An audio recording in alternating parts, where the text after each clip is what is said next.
Hello and welcome, my name is Céline and today I'll be ranking every single PetiteKnit pattern I've ever tried. I say this all the time, but I'm a huge PetiteKnit fan. I've been knitting for just over 3 years and in that time, PetiteKnit is the designer that I've purchased from the most. I think in total I've made 15 of her patterns. So when I saw Knits make this video, I thought it would be fun to tag along and share my selection and rank everything that I've made. Definitely check her video out as well. Amy is great. She's just really thorough, goes into detail about everything, and I think it's the perfect video to watch when you're facing PetiteKnit's website that's just so full of patterns and you just don't know which one you want to go for. Just to fill the new knitters in, if you don't know who PetiteKnit is, she's a Danish designer. I think probably the most popular designer out there. I think her selling point is that her designs could pass as store-bought. She has an incredible eye for construction. We just love her. She's just such a hustler. She has 5 kids and has a knitting empire that she runs at a fast pace. Queen. Before I head into the ranking, I thought I would talk about what I'm wearing. This is Smoke the Sweater by the Knitting Shura. It is this gorgeous top-down seamless smocking stitch yoke sweater. The smocking stitch also trails down the sides of the body. It also has a split high-low hem. I am so happy with the shade I picked. No one ever wears lavender and I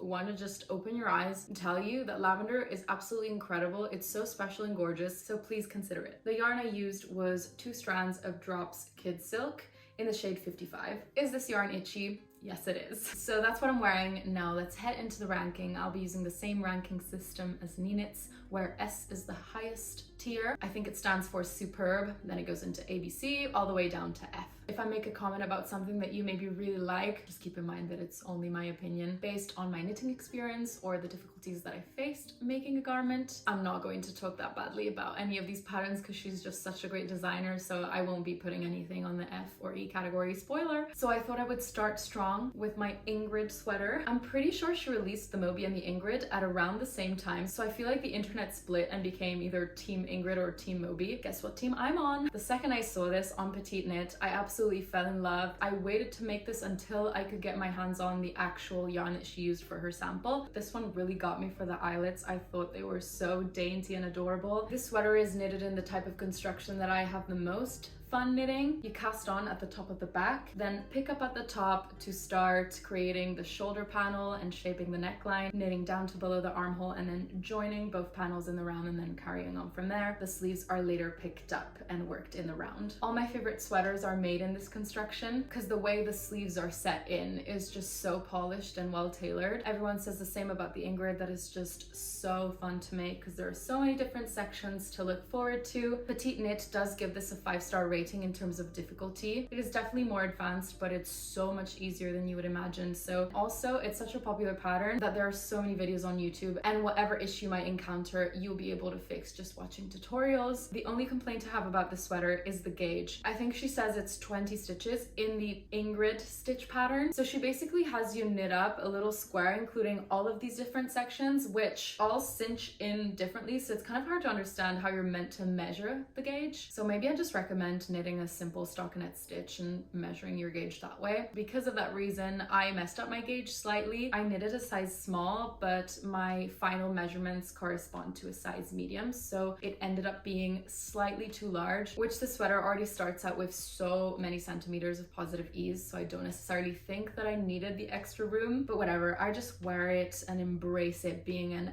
extra oversized sweater on me. Now I'm going to rank the Ingrid sweater. I'll put this at the very top in the S category because it's just absolutely superb and I would 100% knit it again. PetiteKnit definitely loves her DK patterns, but every now and again she'll release something that's a bit chunkier, something like the marble sweater. I have made a few chunky sweaters in my day and I cannot wear a single one of them because they are so chunky. I feel like the Michelin man in them and I can't move around. But this I cannot say about the marble sweater. This is knitted on 10mm needles, so it's a very large gauge, but this still has a lovely drape and I don't feel in any way limited while wearing this. In fact, this is probably one of my favorite sweaters to wear. Just the feeling of it is amazing. It feels like I'm wearing a blanket. I can move around just fine. It's so cozy and wonderful. It's obviously so enjoyable to knit at such a large gauge just because you get instant gratification. You work it up so quickly. The construction of this is super simple. It's just a top-down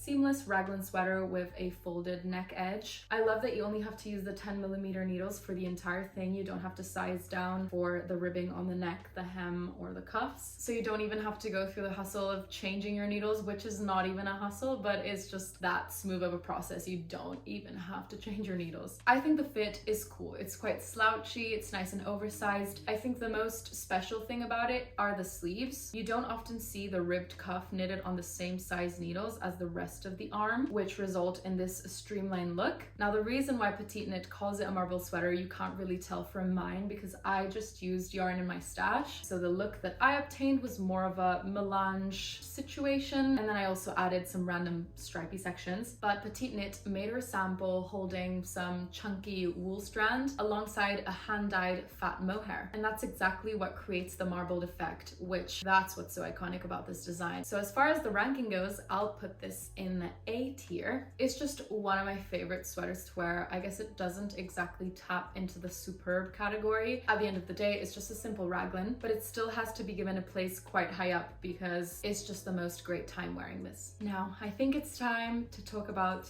the most famous Sophie scarf. If you knit, chances are you might have knitted a Sophie scarf by now. This mini scarf design went completely viral when PetiteKnit released it. As you can see, I made 3 of them, but if you also saw my previous video, I did mention that I've grown a bit tired of the Sophie scarf just because I've seen it so much. I've also made it 3 times. It is all knitted in garter stitch and it has I-cord edging that you make as you go. Once you've cast it on, you just begin knitting your rows and spreading creases all throughout the scarf until you reach the middle of it, and then you begin spreading the creases to reach the other end of your scarf. This is always recommended as a good pattern for beginners. I don't know, I feel like depending on how much of a beginner you are, this might not be a good one to start with, just because having to keep track of when you're meant to make the increases and the decreases is kind of annoying. If you want to go for a knit that's not going to require a lot of attention, I don't think this is a good one to go for because you constantly have to count. I've also just recently made a mini scarf where I didn't have to count for the increases, and that was so nice. Obviously, the scarf is really cute when it's on. My suggestion is once you've made your first mini scarf, do some research and see if there is maybe another mini scarf that you like the design of. I'm just letting you know that there are really lovely mini scarves with incredible stitch patterns on them out there. For some reason, it's just really easy to end up with a lot of Sophie scarves. With all these considerations, I'm going to place the Sophie scarf in the B tier. I think they're a good staple. I just put them a bit further down because I think they are a bit overrated, but we still can't deny that it is a great pattern. It's also nice because you do have the option of knitting it with only 1 skein of yarn, which we always love. That's good for stash busting, but it also means we don't have to weave in any ends. So I think B is a good spot for them. When I was gathering all the garments for this video, I realized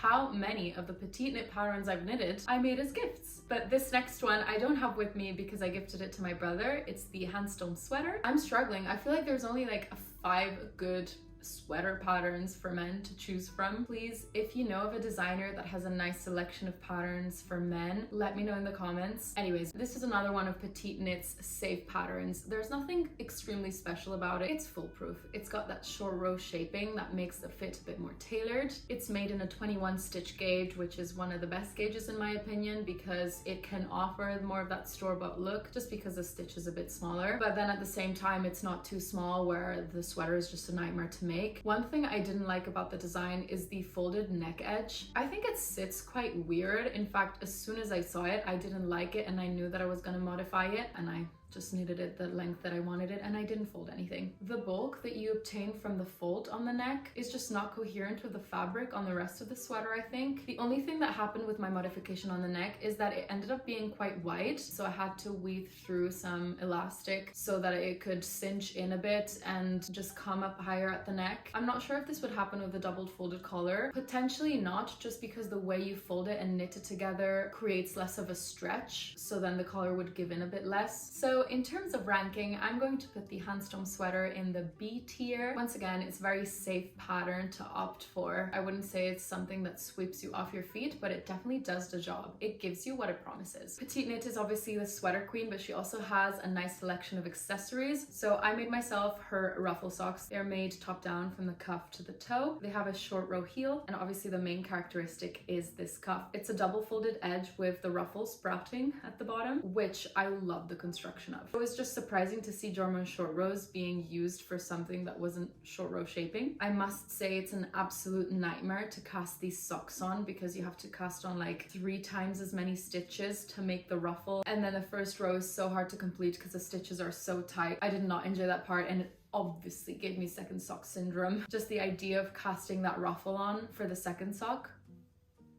Other than the ruffle, these are complete vanilla socks. It's entirely stockinette. I do really like the look of the short row heel. However, it's a bit snug on my heel. Not to the point where it doesn't fit, but I definitely could do with some more room. The fact that the heel is in stockinette also means that it's not as durable as, for example, a slip stitch heel. I've only worn this a couple times and there's already quite a lot of felting. I kind of regret not knitting this in a completely white or cream yarn. It's just the ruffle pairs so well with that shade. Overall, these are some nice vanilla socks. I definitely think they're worth it for the ruffle section of it. I think the construction's really clever, but if you're someone who's knit socks before and you've tried other heel constructions, I would recommend going with something different just to have it fit your foot a bit better. And yeah, I think this deserves a place in the B tier. I guess I just have a bit of trouble wearing these because they're obviously wool socks, but then they have the ruffle, which means I want to show it off. So then if I wear these when it's warm enough to show off my ankle, then my foot is too warm because this is wool. So yeah, that's a little bit of a problem for me and why I don't wear them as much as I'd like, but I still love them. Moving on to the first sweater I've ever made from PetiteKnit. It's the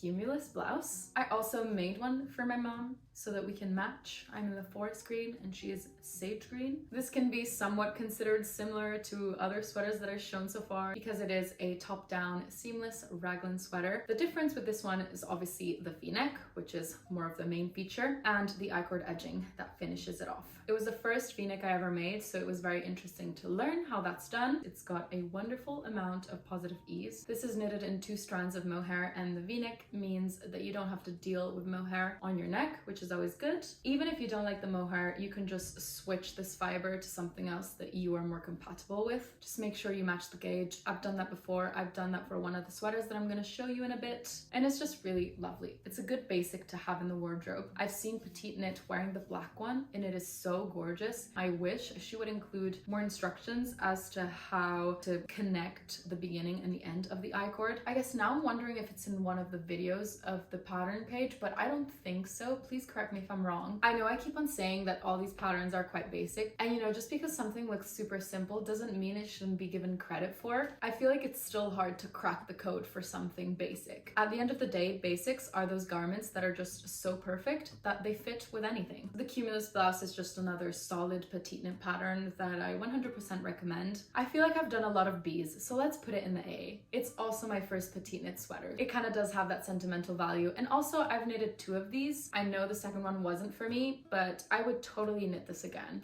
in black. Out of all my family, my brother is definitely the one I've made the most sweaters for. The first one I did was the Northland Sweater, which I'm also currently knitting for my boyfriend. I don't have the one I made for my brother, but I do have my work in progress one. It's seamless, knitted top down, but this time it's not knitted with raglan increases. It has a contiguous saddle shoulder construction, which involves these shoulder increases that run across the top of the shoulder and then opens up into the sleeve cap. I love the thick band that you create with the shoulder increase. It gives more of a boxy fit to the shoulders. You actually begin this pattern knitting it flat. There aren't any German short rows. Instead, PetiteKnit opts for shaping the neckline with increases and then joining in the round. The level of skill set that's required to knit this is the same for a raglan sweater, so it's not harder or anything, but it's just a little less common, which is something that I really like about this. The gauge on this is worsted, so it's 17 stitches every 10 centimeters, so this is so fast to knit. One thing that I have to say about this is that the neck is quite narrow. These stitches for the ribbing are picked up, so you work the ribbing and then you cast off. She recommends you cast off tightly, which I did initially, and then it was just too tight. It was kind of hard to get through the head, so I had to unpick that and then do the Italian bind off again, but I had to do it loosely for it to be comfortable, so I was kind of confused by that. I think it would have been really nice if this pattern was designed to be more oversized. I feel like that's what's missing from PetiteKnit's men's catalog. All of them are not necessarily tight fitting, but they could definitely do with some more positive ease, which you can obviously try to obtain by sizing up, which is actually what I'm doing with this one. I was debating putting it into the A category, but then I was looking at the neckline. This doesn't have the most seamless look. This is what gives off the fact that it's handmade. I feel like the increases on this side looks different from the increases on that side. This side is just more clean. I remember that happening in my brother's one as well, but those are just aspects of it being handmade, so we aren't gonna complain. It's still great. I think the Northland sweater should go in the B category. It's another really nice elevated basic. For Christmas, I made my dad the zipper sweater men, which I love so much. I want to make myself a zipper sweater. I know I made the men's version, but the women's version is basically exactly the same, except the ribbing is twisted. This one just looks so professional because of the zipper, and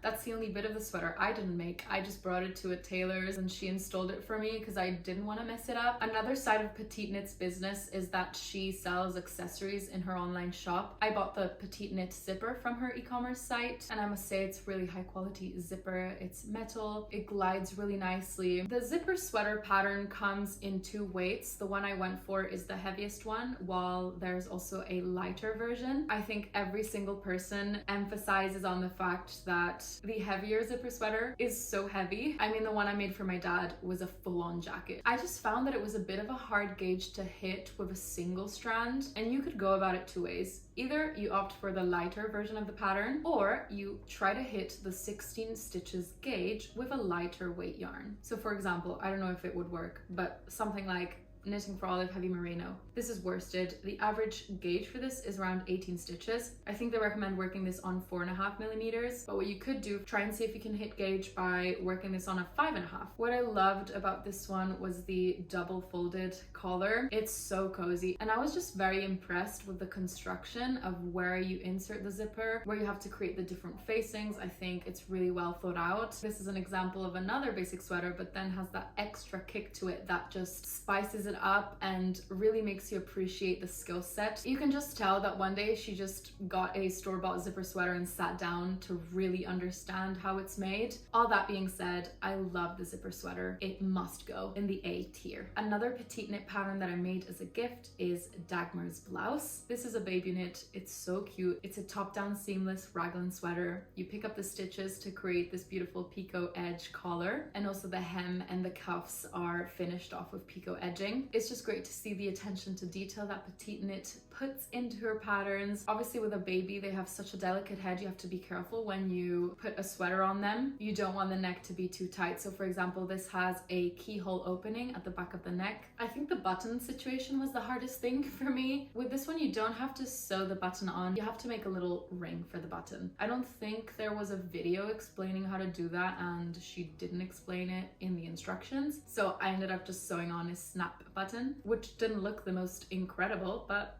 it did the work. It was definitely hard to sew down the picot edge though, to make sure that it wasn't slanted and that I was sewing it to the corresponding stitches, like 10 rows below. But I'm telling you, the baby I made this for, it looks so cute when she's wearing it. It's so adorable. Once again, this was a very easy pattern to understand. I had no issues whatsoever and felt super safe making a baby knit, even though that's not my expertise. PetiteKnit held my hand while I made this garment that I'm going to place in the A category. Next, we have a little accessory.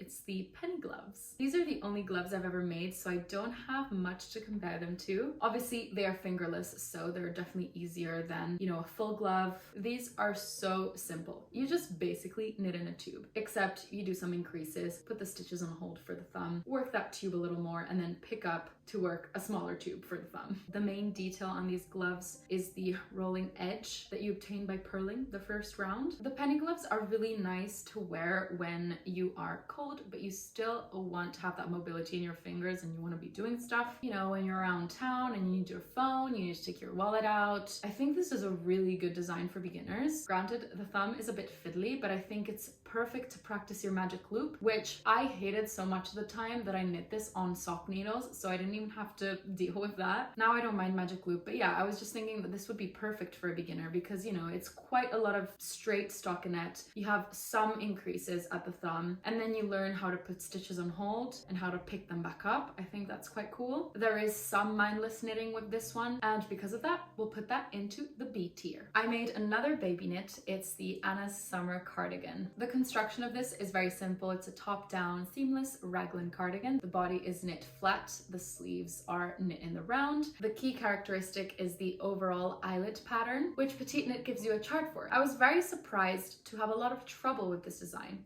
I think it's one of the older ones. Usually with her patterns, I don't sense that anything is ever lost in translation. Whereas with this one, I kind of felt that. I just had a lot of trouble understanding the charts and where exactly to place the eyelets, especially on the yoke. In fact, I kind of had to play it by ear and I didn't really follow the charts, which meant that my eyelets weren't exactly symmetrical and perfect. A lace pattern that should have been relatively simple just gave me so many issues. That annoys me tremendously, and I wonder if I were to knit it again now that I'm a bit more experienced, would I encounter the same issue? Who knows? So unfortunately, my experience knitting this cardigan wasn't the best. You know, it's annoying when you can't get your eyelets to be symmetrical. With extreme sadness, I'm going to place Anna's Summer Cardigan in the D category. And this, I think, is the lowest I'll ever go with PetiteKnit. This was definitely an odd one out. I have gotten such a great success rate with PetiteKnit patterns. For me, it didn't dictate my thoughts towards PetiteKnit. It was just very isolated to that one pattern. I think it's fair that there is, you know,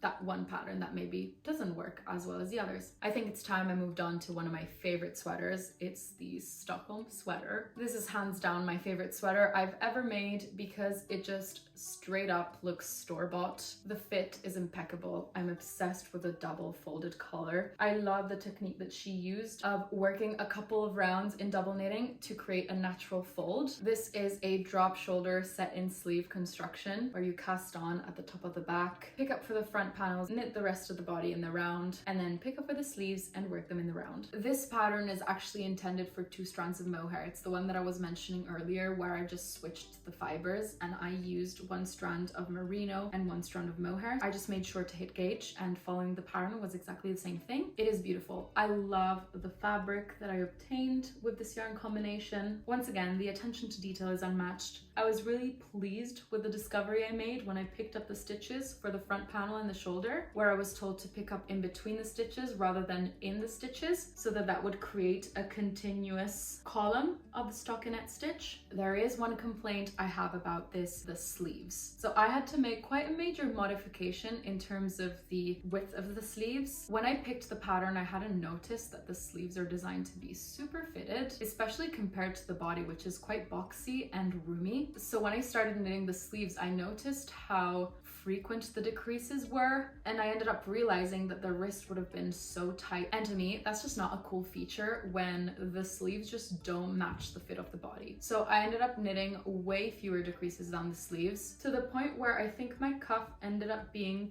10 stitches larger than PetiteKnit's cuff. I would say that's kind of a major thing that should push this down in the ranking, but I just love this so much that I think I'm gonna let that slide. I'm going to put this in the S superb tier because it is my favorite sweater of all time. If I hadn't done that modification to the decreases on the sleeves, it wouldn't have been the same. It wouldn't have been in the superb category. So make sure when you make the Stockholm sweater, decrease less. This is also a big encouragement to switch up fibers. Don't necessarily go for what the designer recommends. I didn't want another garment knitted in 2 strands of mohair. This is the amazing thing about knitting. You can decide what you make something in. As long as you hit gauge, that's all that matters. The last pattern I'll be ranking are the Sunday socks. These were the first socks I've ever made. In fact, they were nowhere near perfect. They were my first symptom of the second sock syndrome. I hated that they were in 2x2 rib. I just despise making socks to begin with. So why did I go for a ribbed sock as my first sock? It was generally a good first sock pattern for me. They are DK socks, but I think the ribbing just slows you down, where it would just be as fast to knit up normal fingering socks in stockinette stitch. I think I'm going to be ranking these quite low, not necessarily because it's a bad pattern. In fact, if you want 2x2 DK weight top down socks, this is the absolute most perfect pattern. It's amazing, it's great. I just have a great memory of